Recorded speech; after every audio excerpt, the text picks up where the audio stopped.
Hey everybody, in this video I'm going to show you how to extract a hydrologic network in QGIS. We're going to use the r.stream.extract tool. It's a GRASS tool. If you want to know how to use the tool, you can skip straight to the second half of the video. This first half is going to be theory. So what is a hydrologic network? It's essentially a network of stream and river channels that drain water off the landscape, and we delineate these by keeping track of which pixels or which points on the landscape are receiving water from the most upstream pixels. And those pixels that essentially have the biggest upstream watersheds, those are actually the river channels or the stream channels themselves. So there's three key steps in this. The first step is to fill closed depressions. And the idea is that we're using a digital elevation model. And if you consider the digital elevation model, there may be places where there's basically closed depressions or bathtubs, right? And if these are erroneous or false, right, they're not real, that's a huge problem because we're following the path of the water across the landscape. And if it flows into a false depression, that's the end of the river. It just terminates there, and it wrecks your whole stream network. So what we do to solve that problem is we fill them. There's an algorithm, a fill algorithm, that identifies them, identifies the elevation of their pour point or their spill point, and then fills them up to that level at essentially a flat, constant elevation. So this is great to fill artifacts in a DEM, of which there are usually many. But user beware, it also fills real topographic depressions, okay? So it's great to route water flow, but it's bad if you're studying microtopography or you're working in an environment that actually has a lot of closed lake basins. And so I will say there's many different algorithms to do this. This fill is the simplest, but there's a lot of variations of it that let you, for example, specify where you actually have real lakes. Okay, so the next step is to compute flow direction. There's a couple algorithms to do this, and we're going to show you the single flow direction, or the SFD, also known as the D8 algorithm. And D8 stands for 8 directions, right? So if this is the pixel that we're interested in, and you ask which way is water going to flow out of this, well, it can flow into one of the 8 surrounding cells here. And essentially, in the D8 or the single flow algorithm, we're going to pick one of those cells for water to flow into. And that stands out from the multi-flow direction, or MFD, where flow can actually be routed into multiple cells that have kind of similar gradients. Often the MFD is best for low gradient braided river systems, or they're not low gradient, but that are wide and have a lot of similar slopes and are prone to channel avulsion, or modeling sheet flow on hill slopes. So a lot of reasons you might use the MFD, but here we're going to show you the SFD, the single flow. Okay, so how does it work?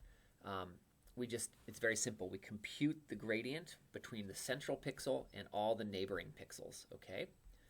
So here's the pixel of interest, and all these slopes are negative, so that would be water flowing uphill. And we know water doesn't flow uphill, so we're going to route water from this pixel into the one with the steepest downhill gradient, which is right here. So in thinking about that visually, we would assign that pixel an arrow that shows, okay, water in this pixel is going to flow out of this pixel and into this pixel over here. So and this is a new raster, so we create a new raster that has the flow directions on it, right? We went from a DEM now to a flow direction raster that's going to be used to route the water. This information is actually encoded as a number. In ArcMap, it's encoded as numbers 1 through 28, depending which way it's going to flow. I believe QGIS uses something more like numbers 1 through 7 or 1 through 8. And the final step is to compute flow accumulation in each pixel. So we take that flow direction raster that we just made, Basically, each pixel now has an arrow showing which way water is going to flow out of it. And we take a pixel of interest. Let's take this pixel right here, and we ask the question, how many upstream pixels contribute water into this pixel? Okay, so we work upstream, and we follow the chain of contributing pixels. So this one does, this one does, this one does, and this one does. So 4 pixels contribute into this pixel. So it would have a flow accumulation value of 4. Okay, so that's not especially high. That's not enough to warrant being a river channel, right? But what about this pixel down here? Turns out these pixels both flow into it, and if you work your way upstream, actually all these pixels flow into it, basically virtually every pixel in this raster flows into this one. So it might have an accumulation value of, like 100 or more. And so that means this is actually a stream channel. This is a pixel or a point on the landscape that's receiving water from a lot of upstream area. So it's a stream channel.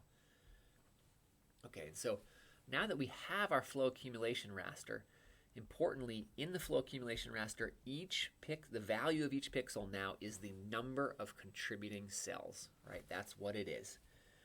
So how do we convert the flow accumulation raster into an actual stream network? Essentially what we do is we use some type of thresholding technique to say, okay, I'm going to say any pixel that has a flow accumulation value greater than, let's say, 10,000. If you have more than 10,000 contributing pixels, I am going to call you a stream channel. And then I'm going to select you out, and it turns out that by the nature of the algorithm, if one pixel is above 10,000, well, then it must be next to another pixel that's also above 10,000 that it's flowing into. So these pixels with high accumulation values are typically connected in a linear fashion across the landscape. So we can either just color them by a different value like blue, or we can actually convert that flow accumulation raster into a polyline essentially, and then have our stream network represented by a polyline. Great, so that's the overview. The tool we're using is the r.stream.extract tool in GRASS. I recommend checking out the tool README or help. Lots of great details. This is a great tool. Does a lot of stuff at a pretty sophisticated level. But for now, let's move right into using the tool. So what we have here is a LiDAR-derived digital elevation model of the Middlebury River in Vermont. It has a 1.6 meter pixel size, so it's pretty high resolution. It is in a UTM zone 18 projection, so its spatial units are in meters. If you're considering doing this, you really should make sure your data is projected so that your units are in meters. Otherwise, you'll run into a lot of trouble down the road. Okay, so obviously our first goal is going to be to extract the stream network. If you're in my class, you should open a project. You should add in this data, display it like this, and follow along, because we're actually going to be using these files in lab this week. So you must have all these files completed. All right, so here's the r.stream.extract tool. Our input is going to be the LiDAR DEM here. You can optionally put in an accumulation map. For example, if you don't want to use multiple flow direction and you want to use single flow, you could make your own accumulation map in a different way. You can also put in a map that delineates where there actually are real depressions, so where you might have lakes, so on and so forth, and that will help make sure those don't get filled. This is a very important setting, the threshold or the minimum flow accumulation for streams. This is the number. You have to have more than this number of pixels in order to contributing. So you have to have more than this number of upstream pixels contributing water to the pixel of interest in order for that pixel to be considered a stream. Okay, so we're going to set it to 10,000. If we want a pixel to be a stream, it's got to have at least 10,000 pixels flowing into it. Montgomery exponent, There's another way to delineate what is a stream and what is not. This uses a slope metric, and you can look into this and use this alternate technique if you want. And then this lets you use single flow direction instead of multi-flow above a certain accumulation threshold if you want to. We're going to jack up the memory a little bit, allow 1,000 megabytes to be used. This can be pretty computationally intensive. And there's 3 outputs. The first output is going to be a raster that has actually delineated where the streams are. The second is supposed to be a list of the unique stream IDs, although I've had trouble with that one. And then also it will output a flow direction raster.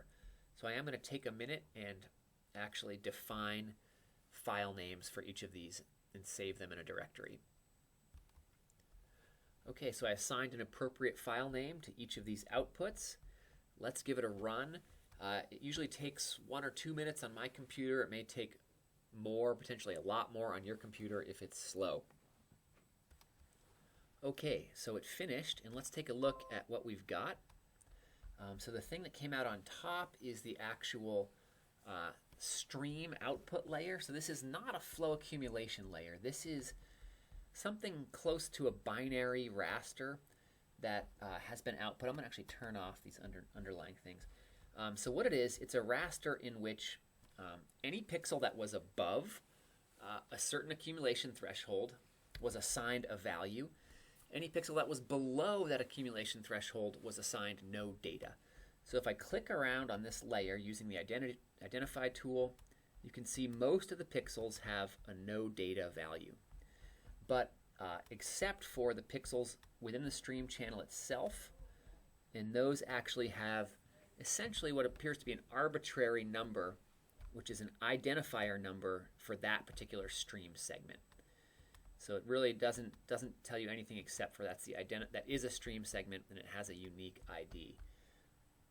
Okay, so the next thing that came out was this shapefile mid-gorge streams.